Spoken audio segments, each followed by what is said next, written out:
여러분 안녕하세요. 오늘 이 아침에 또 헤어룸 예배 오신 여러분들 환영합니다. 잠시 기도하겠습니다. 사랑이 많으신 하나님, 우리 인생을 주관하시고 우리의 주인이 되신 주님, 오늘 하루도 주님을 진정으로 우리의 마음으로 주님으로 섬기며 내 인생의 주인으로 섬기는 그런 삶을 더욱더 살아내도록 오늘 이 아침도 하나님 말씀으로 교훈하여 주시고 우리 심령에 기쁨의 말씀에 꿀을 먹여주시고 하나님을 더욱 사랑하는 귀한 시간, 또 하나님과 만나는 시간 되게 해 주시옵소서. 예수님의 이름으로 기도합니다. 아멘. 아멘. 오늘 본문 말씀은요, 잠언서 21장 1절에서 14절까지의 말씀입니다. 왕의 마음이 여호와의 손에 있음이 마치 봇물과 같아서 그가 의무로 인도하시느니라. 사람의 행위가 자기 보기에는 모두 정직하여도 여호와는 마음을 감찰하시느니라. 공의와 정의를 행하는 것은 제사 드리는 것보다 여호와께서 기쁘게 여기시느니라. 눈이 높은 것과 마음이 교만한 것과 악인이 형통한 것은 다 죄니라. 부지런한 자의 경영은 풍부함에 이를 것이나 조급한 자는 궁핍함에 이를 따름이니라. 속이는 말로 재물을 모으는 것은 죽음을 구하는 것이라. 곧 불려다니는 안개니라. 악인의 강포는 자기를 소멸하나니 이는 정의를 행하기 싫어함이니라. 죄를 크게 범한 자의 길은 심히 구부러지고 깨끗한 자의 길은 고드니라. 다투는 여인과 함께 그 집에서 사는 것보다 움막에서 사는 것이 나으니라. 악인의 마음은 남의 재앙을 원하나니 그 이웃도 그 앞에서 은혜를 입지 못하느니라. 거만한 자가 벌을 받으면 어리석은 자도 지혜를 얻겠고 지혜로운 자가 교훈을 받으면 지식이 더하리라. 의로우신 자는 악인의 집을 감찰하시고 악인을 환란에 던지시느니라. 귀를 막고 가난한 자가 부르짖는 소리를 듣지 아니하면 자기가 부르짖을 때에도 들을 자가 없으리라. 은밀한 선물은 노를 쉬게 하고 품 안의 뇌물은 맹렬한 분을 그치게 하느니라. 아멘. 아멘. 하나님은요, 우리 인생의 주인이 되십니다. 예전에 제가 어렸을 때 이렇게 자연학습 실험을 하는 게 기억나는데요. 그 모래를 이렇게 비스듬한 곳에 모래를 이렇게 뿌려놓고 위쪽에서 물을 붓습니다. 그러면 물길이 생겨요. 물길이요, 꼬불꼬불 생기면서 물이 흐르기 시작합니다. 그러면 그 물길이 모래 사이로 이렇게 생기면서 꼬불꼬불 생기는 게 되게 인상적이었어요. 누가 그걸 원해서 물을 이렇게 부으면 물길이 이렇게 생길 거지 하고 예상해도 순간순간 물이 가고 싶은 대로 흐릅니다. 자, 여기 마찬가지로요, 1절 말씀에 보면 봇물이라는 말이 나와요. 봇물. 이게 뭐냐면 히브리어로 시냇물, 냇물이란 뜻입니다. 이게 뭐냐면 왜 이것으로 비유를 했느냐, 왕의 마음이 여호와의 손에 있다는 것에 이것으로 비유했어요. 봇물로요. 그가 임의로 인도하시는 것이라는 것을 설명하는 겁니다. 임의로 인도한다는 건요, 마음대로 하나님 뜻대로 인도한다는 거예요. 왕의 마음을 하나님의 마음 뜻대로 임의로 인도하신다. 이것이 마치 흙에 땅에 물길이 생기는 것을 사람이 일부러 길을 만드는 게 아니라 물이 생기고 샘물이 강이 되어서 흐를 때에 그 물길이 사람의 뜻대로 되는 게 아니라 임의로 된다는 거예요. 여러분 기억하시죠? 하나님께서 바로왕의 마음을 강팍하게 하시사, 모세가 10가지 재앙을, 하나님의 재앙을 보이고 있는 그런 상황에서 재앙을 1번, 2번, 3번 그렇게 여러 가지 재앙들을 하나님께서 그 애굽 땅에 내리셨을 때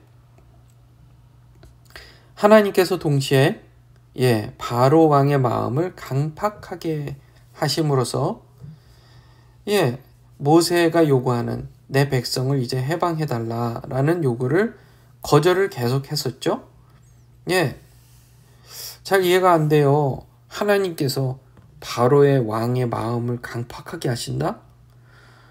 재앙을 내리시는 이유가 마음을 돌이키게 하시려고 바로의 마음을 반성하고 좀 내가 잘못했으니 이제 하나님을 섬기는 모세의 얘기대로 이제 이스라엘 백성들, 하나님의 백성들을 이제 해방해야 되겠다, 이런 의도라고 생각했는데 아니 어떻게 동시에 바로의 마음을 강팍하게 하셔서 그렇지 못하게 하시냐고 말이에요. 이해가 잘 안 돼요. 그게 하나님께서 마치 왕의 마음이 여호와의 손에 있다는 것, 마치 보물과 같아서 그가 임으로 인도하시는 것을 얘기하는 것이죠. 좋은 예입니다. 그런 하나님이에요. 이 세상은 하나님께서 인도하시는 세상이에요.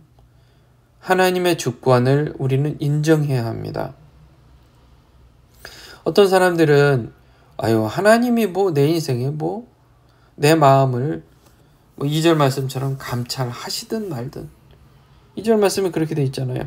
사람의 행위가 자기 보기에는 모두 정직하여도 여호와는 마음을 감찰하시느니라. 감찰하시건 말건, 3절 말씀처럼 여호와께서 기쁘게 여기시느니라. 기쁘게 여기시든 말든, 그렇게 하나님을 무시하면서 하나님의 주권을 믿지 않고 그렇게 사는 사람들 많잖아요. 왜 그럴까? 왜 그런 마음을 가질까? 교만한 거죠. 교만한 겁니다. 내가 내 인생 마음대로 할 수 있다는 착각을 하고 있는 거예요. 4절 말씀에 보면 눈이 높은 것과 마음이 교만한 것과 악인이 형통한 것은 다 죄니라. 내 마음대로 할 수 있어. 똑똑해요. 많이 배웠어요. 그래서 누구보다도 어떤 분야의 전문가예요. 그 전문가는 스스로 전문가들은 나는 이 세상이 최고다. 내가 최고야. 그렇게 얘기하죠. 내가 최고야. 내 마음대로 할 수 있어. 라고 생각합니다. 눈이 높고 마음이 교만한 거죠. 실제로 그런 전문가들은 실력이라는 게 있어요. 그래서 돈을 벌어요. 재산을 벌어요. 사람들이 맨파워가 생겨요. 세상이 보기에는 형통한 것처럼 보입니다. 그렇죠? 그런데 이것도 죄라는 거예요. 이게 죄라는 겁니다. 이게 죄라는 거예요. 왜요? 숨은 의도. 마음의 숨은 의도가 하나님, 이 세상을 지으신 하나님, 그 전문가에게 전문성, 실력을 주신 그 하나님을 무시하며 내가 신이지, 내 마음대로 살 수 있어 라는 마음으로 사는 것, 숨은 의도가 악하기 때문인 겁니다. 숨은 의도가 악한 거예요. 여기요, 숨은 의도가 악해서 교만한 겁니다. 교만하다. 하나님께 교만한 사람. 하나님께 교만한 사람은 사람에게 강포와 거만을 행하게 되어 있어요. 7절과 11절 보면 7절에 악인의 강포는 자기를 소멸하나니 이는 정의를 행하기 싫어함이니라. 악인은 강포를 행합니다. 교만하기 때문에 강포를 행해요. 11절에 거만한 자가 벌을 받으면 어리석은 자도 이렇게 나오죠. 거만한 자가 됩니다. 예, 교만하면 거만합니다. 그러면 그 사람의 결과는, 그 인생의 결과는 뭐라고요? 소멸입니다. 소멸이에요. 사라지는 겁니다. 7절 말씀으로 다시 돌아가서 보면 악인의 강포는 스스로를 소멸하게 한다는 거예요. 그 이유가 뭐라고요? 정의를 행하기 싫어함이라는 겁니다. 싫어하기 때문입니다. 반면 숨은 의도가 하나님을 주인으로 섬기는 마음, 하나님을 주인으로 섬기는 마음, 하나님을 주인으로 섬기는 마음, 이게 중요합니다. 우리의 마음의 동기, 이 세상에 하는 모든 일이 하나님이 주인이시기 때문에 하는 인생이 되어야 돼요. 저와 여러분이 다 그런 하나님을 주인으로 섬기시는 의로운 자가 되기를 주님의 이름으로 축원합니다. 그래서 숨은 의도가 공의를 행하는 사람, 그런 마음으로 모든 일들을 행하는 사람. 3절 말씀에 공의와 정의를 행하는 것은 제사를 드리는 것보다 여호와께서 기쁘게 여기시느니라. 하나님께서 기뻐하든 말든 상관없는 사람은 그렇지 않지만 우리 하나님을 주인으로 섬기는 사람은 하나님께서 기뻐하시는 일에 관심이 있는 거예요. 그게 뭐라고요? 공의와 정의를 행하는 것입니다. 공의와 정의를 행하는 것. 이 공의와 정의를 행한다는 거예요. 행한다는 것. 마음만 갖고 있는 게 아니라 행동으로 공의를, 정의를 행하는 거예요. 그게 뭐냐면 오늘 10절, 13절의 말씀에 나와요. 10절 하반절에 보면 그 이웃도 그 앞에서 은혜를 입지 못하는 그런 말이 나와요. 악인은 은혜를 주지 다른 사람에게 은혜를 입히지 못해요. 그러나 공의를 행하기 원하는 사람, 하나님을 주인으로 섬기는 사람은 은혜를 입혀줍니다. 13절에 가난해서 부르짖는 소리를 들으면 구제합니다.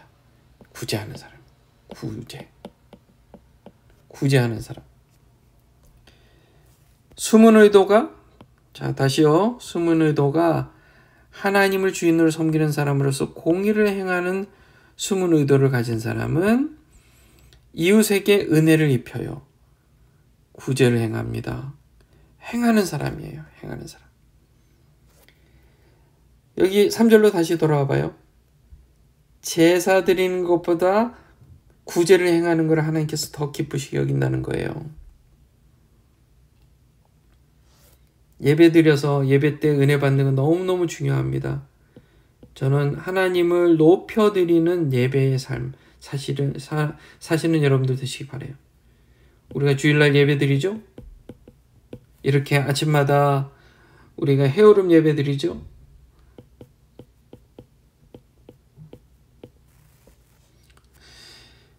우리가 이런 예배에서 숨은 의도가 중요해요. 같이 예배를 드리는데 어떤 사람은 숨은 의도가 교만한 사람이 있어요. 교만한 사람의 숨은 의도는 똑같은 거예요. 결국 다른 사람에게 예배는 잘 드리는 것 같은데 다른 사람에게 강포, 거만, 이 사람은 결국 소멸된다는 겁니다. 소멸.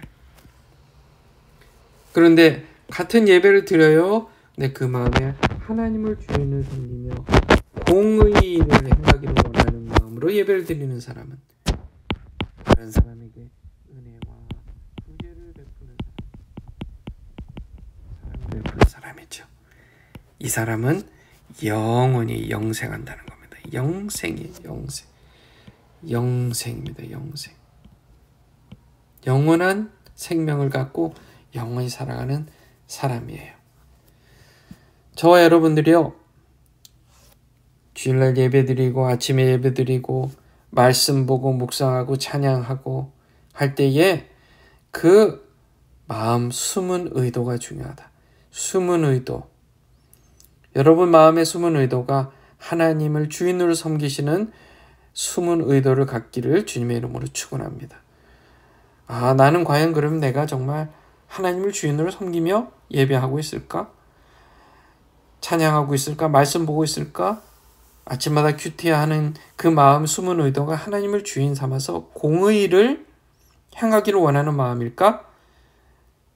그것을 평가해보고 알아보는 방법은 나는 과연 지금 내 이웃을 얼마만큼 은혜를 입히고 있고 구제하고 있고 어려운 사람들을 도와주고 있는가? 사랑으로 섬기고 있는가? 교회 교인들 서로를 위해서 섬기는 일에 내가 얼마만큼 그렇게 섬기고 있는가?